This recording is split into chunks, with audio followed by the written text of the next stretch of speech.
اوه زمركاوي، اوه زمركاوي. الحمد لله الحمد لله، ربنا كريم والله العظيم.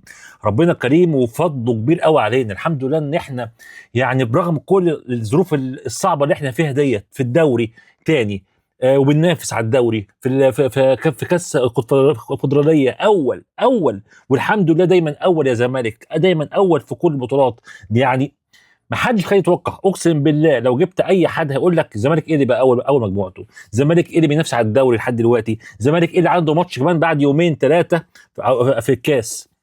بننافس بننافس بس سيبونا ننافس، بس سيبونا ننافس وناخد نفسنا برغم كل القرف اللي احنا فيه. بس لحد الان هقول ايه؟ مبروك للجهاز الفني، مبروك للعيبه الابطال، مبروك للجماهير اللي راحت على الاستاد، مبروك لكل واحد امن بالفريق دوت. بجد يعني مش عارف اقول ايه.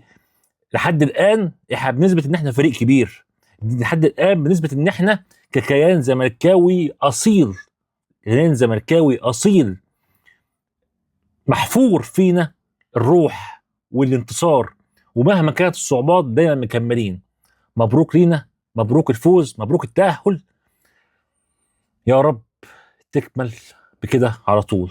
وما تنسوش تدخلوا تعملوا فولو للصفحة، هتلاقي كل الأخبار، كل صفحة الفيسبوك هتلاقوا عندكم في البايو، هتلاقوا كل الأخبار، كل الفيديوهات، كل أي حاجة بخصوص الزمالك أو غير الزمالك في الصفحة دي. تابعوني، يلا نكمل الفيديو.